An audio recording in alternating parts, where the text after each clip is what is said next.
वृद्ध व्यक्ति अपने बहू बेटे के यहाँ शहर रहने गया।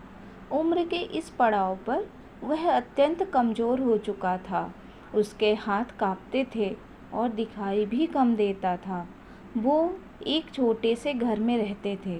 पूरा परिवार और उनका 4 वर्षीय पोता एक साथ डिनर टेबल पर खाना खाते थे। लेकिन वृद्ध होने के कारण उस व्यक्ति को खाने में बड़ी दिक्कत होती। कभी मटर के दाने उसकी चम्मच से निकलकर फर्श पे बिखर जाते, तो कभी हाथ से दूध छलककर मेज़पोश पर गिर जाता। बहू बेटे 1-2 दिन ये सब सहन करते रहे, पर अब उन्हें अपने पिता के इस काम से चिढ़ होने लगी। हमें इनका कुछ करना पड़ेगा, लड़के ने कहा। बहू ने भी हाँ में हाँ मिलाई और बोली, आखिर कब तक हम इनकी वजह से अपने खाने का मज़ा किरकिरा करते रहेंगे, और हम इस तरह चीज़ों का नुकसान होते हुए भी नहीं देख सकते। अगले दिन जब खाने का वक्त हुआ तो बेटे ने एक पुरानी मेज को कमरे के कोने में लगा दिया और बूढ़े पिता को वहीं अकेले बैठकर अपना भोजन करना था।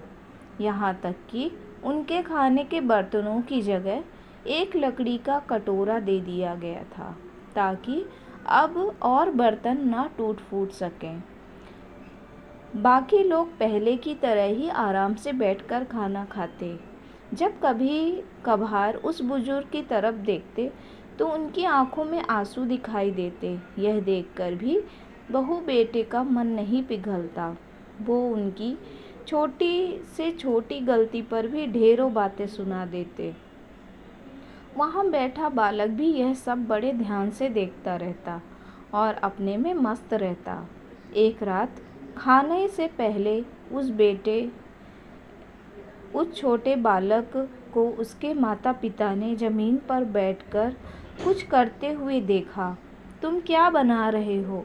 पिता ने पूछा।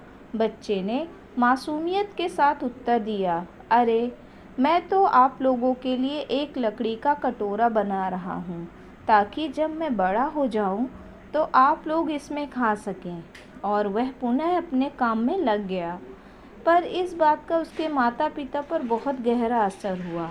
उसके मुंह से एक भी शब्द नहीं निकला और आंखों से आंसू बहने लगे। वो दोनों बिना बोले ही समझ चुके थे कि अब उन्हें क्या करना है। उस रात वो अपने बूढ़े पिता को वापस डिनर टेबल पर ले गए और फिर कभी उनके साथ अभद्र व्यवहार नहीं किया। दोस्तों, हम अक्सर अपने बच्चों को नैतिक शिक्षा देने की बातें करते हैं, पर हम भूल जाते हैं कि असल शिक्षा शब्दों में नहीं, हमारे कर्म में छुपी होती है। अगर हम बच्चों को बस यह उपदेश देते रहे कि बड़ों का आदर करो, सबका सम्मान करो और खुद इसके उलट व्यवहार करें, तो बच्चा भी ऐसा ही करना सीखता है। इसलिए कभी भी अपने पेरेंट्स के साथ ऐसा व्यवहार ना करें कि कल को आपकी संतान भी आपके लिए लकड़ी का कटोरा तैयार करने लगे। धन्यवाद।